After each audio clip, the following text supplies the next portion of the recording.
안녕하세요. 남인숙 작가입니다. 책 읽어주는 채널. 오늘 소개해드릴 책은 아주 유명한 책인데요. 보이시나요? 네, 카프카의 변신입니다. 카프카는 체코 사람이에요. 프라하에서 평생 살다가 거기서 생을 마쳤어요. 그런데 당시 체코가 독일 치하였고 또 이 책이 독일어로 씌워졌기 때문에 독일 사람들은 카프카가 독일 사람이다, 독일 작가다 이렇게 주장을 하고 있어요. 이 유명한 변신이라는 책은 카프카의 자전적인 내용이라고 볼 수도 있어요. 어느 날 일어나 보니까 내가 거대한 벌레가 되어 있는 거예요. 그래서 벌레가 되어서 그 가족한테 얹혀 살아가는 그 비참함, 그런 심리를 묘사하고 있고요. 이거 스포일지는 모르겠지만 마지막에는 좋지 않은 결말로 치닫게 됩니다. 줄거리가 중요한 그런 작품은 아니고요. 이 과정에서 느껴지는 심리를 따라가 보면 카프카가 얼마나 대단한 작가인지를 알 수가 있어요. 카프카는 굉장히 병약한 사람이었고 또 생애의 몇 년간 심각한 병에 시달리다가 세상을 떠나요. 긴 병에 효자 없다 이런 말 들어본 적 있으시죠? 너무 병을 길게 앓으니까 가족들이나 친구들도 부담을 느끼는 거예요. 이 존재가 굉장히 힘들고 본인도 어려운 그런 상황이었겠죠. 저는 가족들한테 의탁해서 자기 몸을 마음대로 하지 못하는 카프카가 자기 자신을 한 마리 거대한 벌레가 되었다 이렇게 느꼈다고 생각을 해요. 그리고 그 감정을 변신이라는 이 소설 안에 녹여냈다고 생각을 합니다. 저도 이 벌레가 된 듯한 감정을 사실 느껴본 적이 있거든요.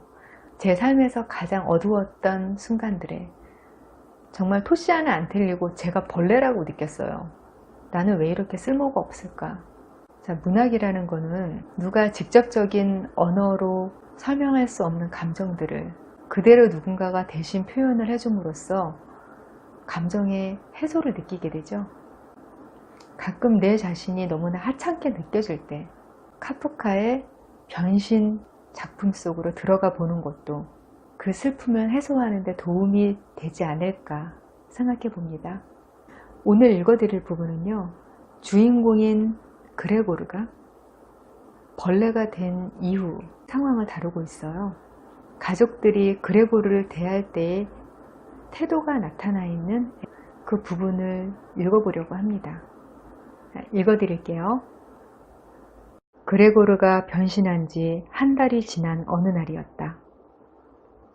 그동안 그의 식사 시중을 들고 가끔 방 청소를 해준 것은 그레테였다. 이제 그레테는 그레고르의 모습을 보고 놀랄 아무런 이유가 없었다. 그런데도 언젠가 그레테가 다른 때보다 일찍 그레고르의 방에 들어왔다가 그가 창밖을 내다보고 있는 모습을 보고는 까무러치게 놀라면서 뒤로 물러서 나가버렸다. 그레고르는 자기가 창가에 서 있으면 누이 동생이 창문을 열 때 방해가 되기 때문에 설사 누이 동생이 방 안에 들어오지 않았다 하더라도 그다지 이상하게 여기지는 않았을 것이다. 그러나 누이 동생은 들어오지 않았을 뿐더러 뒤로 물러서면서 문을 닫아버렸다. 모르는 사람은 아마도 그레고르가 누이 동생을 기다리고 있다가 물어뜯으려고 했을 것이라고 생각했을지도 모른다. 물론 그레고르는 곧 소파 밑에 숨어버렸다. 그러나 누이 동생은 아무리 기다려도 점심때까지 나타나지 않았다. 그리고 점심때가 지나 나타난 누이 동생은 다른 때보다 훨씬 불안스럽게 보였다. 그레고르의 추한 꼴을 본다는 것이 누이 동생으로서는 여전히 참을 수 없는 일이며 앞으로도 그럴 것이라고 누이 동생의 태도를 보고 짐작할 수 있었다. 소파 밑에서 불쑥 나와 있는 자기 몸뚱이의 일부를 힐끗 보고도 도망치지 않는 것은 누이 동생이 어지간히 참고 있는 것이라고 그는 생각했다. 누이 동생에게 이러한 자기 모습을 보여주지 않으려고 그는 어느 날 자기 잔등에다가 이 일에 4시간이나 걸렸지만 나로 된 호디부를 지고 소파 위에 날라다 놓은 다음 자기 몸이 다 가려질 수 있도록 호디부를 정돈했다. 그리하여 누이 동생이 아무리 몸을 굽히고 들여다본다 해도 보이지 않도록 꾸며놓았다. 만일 호디부를 뒤집어 쓰는 것이 쓸데없는 일이라고 생각되면 그때 누이 동생은 걷어치울 수도 있었을 것이다. 왜냐하면 그레고르가 재미삼아 몸을 숨기는 것이 아니라는 것쯤은 누이 동생도 잘 알고 있기 때문이다. 누이 동생은 호디부를 먼저 놓인 대로 내버려 두었다. 그레고르가 한 번은 누이 동생이 이 새로운 설비를 어떻게 생각하나 살펴보려고 머리로 호디부를 약간 쳐들고 보았을 때 누이 동생이 고마워하는 듯한 눈길로 힐끗 자기를 쳐다보는 것처럼 느껴졌다. 처음 2주일 동안 부모님은 감히 자기 방에 들어오지 못했다. 그러나 이제 와서는 누이 동생이 지금 하고 있는 일에 대해 부모님들이 칭찬하는 소리가 종종 들리곤 했다. 그들은 이제까지 누이 동생을 크게 도움이 되는 딸이라고 생각지 않았기에 누이 동생에게 화를 자주 냈었다.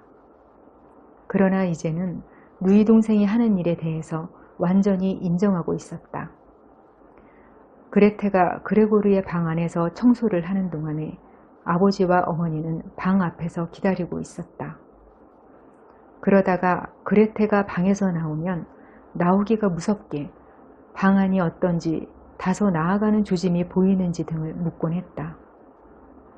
그러면 누이 동생은 부모님들이 궁금해하는 점을 아주 작은 것까지 상세히 설명해 주곤 했다.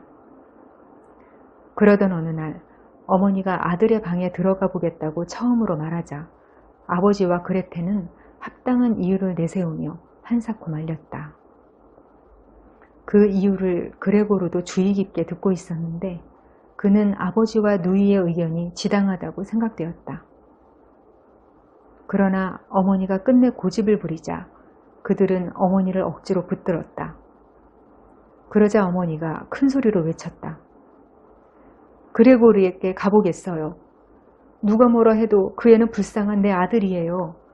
가봐야 되는 것 아니에요? 그런데 도대체 왜 이렇게 말리는 거예요? 그 소리를 듣자 그레고르는 어머니가 자신의 방에 매일이 아니더라도 일주일에 한 번만이라도 들어와 준다면 정말 좋겠다고 생각했다. 누가 뭐라고 해도 어머니는 이 모든 일을 훨씬 더 잘 이해하리라고 여겨졌기 때문이다. 그에 비해 누이 동생은 대담하기는 하지만 아직도 어린애였는데 아마도 어린애다운 가벼운 마음으로 이런 힘든 일을 맡게 된 것이 분명해 보였다. 어머니를 보고 싶어하는 그레고르의 소원은 곧 이루어지는 듯했다. 그레고르는 낮에는 부모님을 염려해서 창가의 모습을 드러내지 않았다. 그러나 2~3평방미터밖에 되지 않는 방바닥을 기어다녀봤자 별 수 없었고 한밤중에도 가만히 누워있는 것이 너무나 괴로웠다. 식사에 대해서도 흥미를 잃어버렸기 때문에 그는 끊임없이 벽이나 천정을 좌로 우로 그리고 위아래로 기어다니면서 기분을 바꿔보려고 애를 썼다. 그는 특히 천정에 대롱대롱 매달리는 것을 좋아했다. 그건 방바닥에 누워있는 것과는 전혀 다른 기분이었다. 숨도 자유로이 쉴 수 있었고 가벼운 진동이 온몸에 퍼져 기분이 좋아졌다. 그레고르는 천정에 매달린 채 매우 흐뭇한 기분에 빠져서 방심하고 있다가 잘못 움직여서 방바닥에 철썩 하고 떨어진 적도 있었다. 그럴 때면 정신이 번쩍 들 정도로 깜짝 놀라기도 했지만 이제는 전과는 달리 자기의 몸이 자유자재로 움직였기 때문에 이처럼 높은 곳에서 떨어져도 다치는 일은 거의 없었다. 그레테는 그레고르가 혼자서 생각해낸 이 새로운 취미를 곧 알아챘다. 그는 기어다닐 때 여기저기에 점액이 묻은 찐득찐득한 발자국을 남겨놓았다. 그래서 그레테는 그레고르가 될 수 있는 대로 넓은 데서 자유롭게 기어다닐 수 있도록 하기 위해 그가 여기저기 찐득찐득한 점액 자국을 남겨놓은 가구들을 치워버리기로 마음먹었다. 그러나 이런 일을 그레테 혼자서는 할 수 없었다. 아버지에게는 도와달라는 말을 도저히 할 수 없었고 사실 하녀도 자기를 도와줄 것 같지 않았다. 16살 먹은 이 하녀는 전에 있던 하녀가 나간 후로 집안의 모든 일을 혼자서 도맡아 하기 때문에 무척 힘들어했다. 게다가 부엌을 꼭 잠가두고 다만 일이 있어서 주인이 부를 때만 문을 열겠다고 미리 허가를 받아놓은 상황이었다. 그래서 아버지가 계시지 않은 어느 날 어머니를 불러오는 수밖에 딴 방법이 없었다. 어머니는 아들을 만나리란 생각에 기뻐 어쩔 줄 몰라 하며 달려왔다. 그러나 그레고르의 방 앞에서는 입을 꼭 다물었다. 물론 누이 동생은 방 안에 있는 모든 것이 제대로 정돈되어 있는지를 살펴본 다음 어머니를 방 안으로 안내했다. 하지만 그레고르는 자신의 달라진 모습을 어머니에게 차마 보일 수가 없어서 소파 위에 호디블 속에 몸을 꼭꼭 감추었다. 더 심하게 주름을 지어 보였기 때문에 사실 그 호디블 전체가 단지 우연하게 소파 위에 던져져 있었던 것처럼 보였다. 그레고르는 호디블 밑에서 내다보고 싶은 충동을 꾹 참았다. 어머니의 얼굴이 너무나 보고 싶었으나 이내 단념하고 다만 어머니가 와준 것만으로도 위안을 삼으며 기뻐할 따름이었다. 어머니 들어오세요. 그런데 오빠가 보이지 않아요. 누이 동생이 이렇게 말했다. 분명히 어머니의 손을 잡아 방 안으로 끌어들이는 모양이었다. 그레테를 뒤따라온 어머니 역시 얼마 전부터 아들의 방에 와보고 싶어 했으면서도 막상 아들의 모습을 볼 용기가 나지 않는 모양이었다. 두 연약한 여자가 그 무거운 옷장을 이제까지 놓였던 자리에서 밀어 옮기는 소리가 들렸다. 그레테가 대부분의 일을 도맡아 하자 어머니는 너무 무리해서는 안 된다고 몇 번이나 주의를 주었다. 그러나 그레테는 어머니가 염려하는 말을 잘 듣지 않는 것 같았다. 어머니와 그레테는 무척 조심스럽게 일을 했다. 15분이나 일을 계속하고 나서 어머니가 말했다. 이 옷장은 여기 그대로 두는 것이 좋을 것 같구나. 너무 무거워서 시간이 오래 걸릴 것 같아.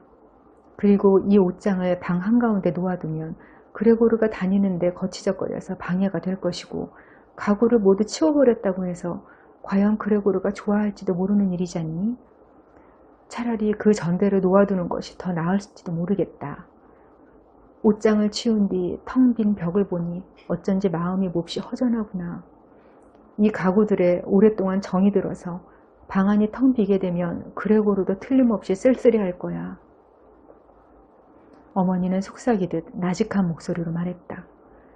그레고르가 어디 있는지 모르지만 자기 목소리가 들리지는 않을까 염려되는 것처럼 속삭였다. 하지만 어머니는 그가 설마 사람의 목소리를 알아들을 수 있으리라고는 꿈에도 생각하지 못하는 것 같았다. 그러니 가구를 치워버리면 우리들은 그 애의 병세가 나아진다는 것을 완전히 단념하고 그 애를 돌봐주지도 않고 혼자 내버려두는 셈이 되지 않니? 방은 전과 같은 상태로 놓아두는 것이 좋을 것 같은데 네 생각은 어떠냐? 그러면 그레고르가 병이 다 나아서 사람으로 되돌아왔을 때 방 안이 전과 달라진 것이 없으면 그동안의 일을 잊어버리는 것이 훨씬 쉬울 것 아니냐? 그레고르는 어머니의 이러한 말을 들었을 때 자기가 직접 사람의 말을 하지 못하고 가족들 사이에서 단순하고 지루한 생활에 얽매여 지나는 2달 동안에 틀림없이 머리가 이상해졌다는 것을 깨달았다. 왜냐하면 방이 비워지기를 진심으로 바란다는 것은 머리가 이상해졌다고 밖에 달리 설명할 도리가 없기 때문이다. 가구가 다 없어져서 방 안이 텅 비게 된다면 기어다니기는 훨씬 좋을 것이다. 하지만 인간이었던 나의 과거를 다 잊어버리게 될지도 모르는 일이었다. 대대로 물려받은 가구가 기분 좋게 놓여있는 나의 방을 어떻게 동굴로 변하게 할 수 있단 말인가. 사실 지금 나는 나의 과거를 거의 잊어버리게 되지 않았는가. 다만 오랫동안 듣지 못했던 어머니의 목소리가 나의 마음을 뒤흔들어 놓고 있는 것이 아닌가. 역시 하나도 치워서는 안 되는 일이었다. 그 모든 것은 모두 그대로 있어야 했다. 그리고 가구가 있기 때문에 쓸데없이 기어다닐 때 방해가 된다 하더라도 결국 그것은 나에게 이익이 되는 일이지 해가 되는 일은 아닐 것이다. 그러나 그레테의 생각은 그렇지 않은 것 같아 조금 섭섭했다. 그레고르의 문제가 논의될 때 누이 동생은 의뢰 소식통으로 간주되었으며 사실 그의 사정은 부모님보다 훨씬 많이 알고 있었던 것이다. 처음에 그레테는 옷장과 책상만 치워버리려고 생각했었지만 어머니의 충고를 듣고 나서 없어서는 안 될 소파를 제외한 나머지 가구를 모조리 치워버리자고 고집을 부렸다. 그렇게 고집을 부린 데는 나름대로 충분한 이유가 있었다. 누이 동생이 이렇게 요구하고 주장을 내세우게 된 것은 어린아이다운 반항심이나 요즘같이 어려운 상황에서 자기도 모르게 갖게 된 뜻밖의 자부심 탓만은 아니었다.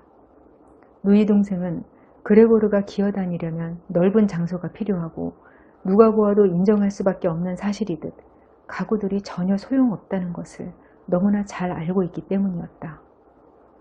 어쩌면 그 나이의 소녀들이 가질 수 있는 어떤 일에 대한 열정도 한몫했을 것이다. 그러한 열정은 기회가 있을 때마다 그것을 충족시키기 위해 최선을 다하며 이번에도 그레테를 유혹하여 지금까지보다 더 그를 위한다는 명분으로 그레고르의 입장을 한층 더 비참하게 만들려고 하는 것이었다. 왜냐하면 텅 빈 방에 그레고르가 혼자 덩그마니 있다면 그레테 이외에는 아무도 감히 그의 방으로 들어오려는 사람이 없을 것이기 때문이었다. 그레테는 어머니의 충고로 자기의 결심을 바꾸지는 않았다. 어머니는 이 방 안에 있는 것만으로도 어쩐지 불안스럽게 보였다. 어머니는 이내 입을 다물고 아무 말도 하지 않더니 누이 동생을 도와 옷장과 책상을 밖으로 끌어내기 시작했다. 그레고르는 방 안에 자기 물건들을 몽땅 빼앗길 수는 없다고 생각했다. 그는 두 사람이 책상을 끌고 나간 사이에 얼른 소파 밖으로 머리를 내밀었다. 그리고 어떻게 하면 자기가 신중하고 조심스럽게 일에 간섭할 수 있을까를 생각하면서 주위를 살펴보았다. 그러나 불행하게도 어머니가 맨 먼저 방으로 돌아왔다. 그레테는 혼자 옆방에서 옷장을 붙들고 이리저리 흔들고 있었다. 그렇지만 옷장을 옮기지는 못했다. 어머니는 그레고르의 모습을 제대로 본 일이 없기 때문에 하마터면 놀라서 넘어질 뻔했다. 당황한 그는 재빨리 소파의 다른 편 모퉁이로 뒷걸음질 쳤으나 그때 어쩔 수 없이 홀입을 앞쪽이 약간 움직였다. 그것만으로도 어머니의 주의를 돌리기에 충분했다. 어머니는 그걸 보고서 멈칫하더니 가만히 서 있다가 순간 갈피를 잡지 못하고 옆방의 그레테에게로 달려갔다. 그레고르는 별다른 일이 생긴 것이 아니라 단지 두서너 개의 가구를 옮길 뿐이라고 몇 번이고 자기 자신을 타일렀다. 그럼에도 불구하고 두 여자가 드나드는 소리와 나직하게 부르는 소리, 마룻바닥에서 가구가 직직 끌리는 소리가 섞여서 곧 그레고르 자신도 인정하지 않으면 안 되었던 것처럼 마치 사방에서 커다란 소동이 밀어닥치는 것처럼 느껴져 몹시 두려웠다. 그레고르는 머리와 발을 최대한 움츠리고 몸을 마룻바닥에 꼭 붙이고 있었으나 드디어 더 이상 참을 수 없다고 비명을 질러야만 하는 상황이 닥쳤다. 그들이 그레고르의 방을 완전히 비우려 하기 때문이었다. 그들은 그가 좋아하는 모든 것을 빼앗아가고 있었던 것이다. 그들은 수공용 실톱과 그 밖에 많은 도구들이 들어있는 옷장을 벌써 밖으로 내놓았다. 다음으로 이미 마룻바닥에 붙박혀 있는 책상을 내가기 위해 흔들고 있었다. 그는 그 책상에서 상어학교 학생으로서 공부했을 뿐 아니라 그보다 훨씬 전인 초등학교와 중학교 시절에도 그 책상에서 숙제를 했었다. 사태가 이쯤 되고 보니 그의 입장에서는 두 여자들이 가지고 있는 좋은 의도를 시험해 볼 만한 여유가 조금도 없었다. 사실 그들이 그 자리에 있는 것조차 잊어버리고 있을 정도였다. 이미 지칠 대로 지친 두 여자는 아무 말 없이 일에만 열중하고 있었기 때문에 그들이 무겁게 구르는 발자국 소리만 들릴 뿐이었다. 그는 후딱 소파 밖으로 기어나왔다. 어머니와 누이 동생은 마침 숨을 돌리기 위해 옆방에서 책상에 기대고 있었다. 우선 어디로 갈까 망설이면서 4번이나 기어가는 방향을 바꿨다. 사실 무엇을 먼저 남겨놓아야 하는지는 자기도 분간할 수 없었다. 그때 온통 털가죽으로 몸을 싼 뚱뚱한 여자 그림 하나가 걸려있는 것이 유난히 눈에 띄었다. 그는 재빨리 기어 올라가서 액자의 유리 위에 몸을 찰싹 붙였다. 후끈거리던 배가 시원해서 기분이 좋았다. 그는 다른 건 다 빼앗겨도 이 그림만은 절대로 빼앗기지 않을 생각이었다. 그는 어머니와 그레테가 돌아오는 것을 살피기 위해 거실로 통하는 응접실 문 쪽으로 머리를 돌렸다. 그들은 오래 기다릴 사이도 없이 곧 방으로 돌아왔다. 자, 이번엔 무엇을 내갈까요? 그레테가 어머니를 한 팔로 껴안고 서서 방 안을 두리번거리며 말했다. 그때 그레테의 눈과 벽에 붙어있는 그레고르의 눈이 마주쳤다. 그레테는 어머니가 바로 옆에 있었기 때문인지 자신의 감정을 억제하려 애쓰는 것 같았다. 누이 동생은 어머니가 주위를 돌아볼 수 없도록 고개를 어머니에게로 수그린 채 온몸을 떨면서 당황한 목소리로 말했다. 어머니, 잠깐만 안방으로 가 계세요. 그레테의 의도가 어머니를 안전하게 모셔다 놓고 자기를 벽에서 쫓아내려고 하는 것임을 그레고르는 잘 알고 있었다. 자, 어디 마음대로 해보라지. 그레고르는 그림을 내주지 않기 위해 그림 위에 더욱 꼭 달라붙어 있었다. 그럼에도 그림을 내가려고 하면 그레테의 얼굴로 뛰어내리겠다고 그는 작정했다. 그러나 그레테의 말은 도리어 어머니의 마음을 불안하게 했다. 어머니는 방 안을 휙 둘러보다가 곧 꽃무늬 벽지 위에 커다랗고 누런 반점이 묻어있는 것을 발견했다. 그리곤 그것이 그레고르라는 것을 확실히 깨닫기도 전에 거칠고 날카로운 소리로 비명을 질렀다. 오, 하나님, 하나님 맙소사. 절망한 듯이 두 팔을 쫙 벌리며 소파 위에 쓰러진 어머니는 그만 꼼짝 달싹하지 못했다. 자, 어떠셨어요? 이 책을 읽고 있으면 마치 내 자신이 벌레의 빙이 된 듯한 그런 기분이 느껴지더라고요.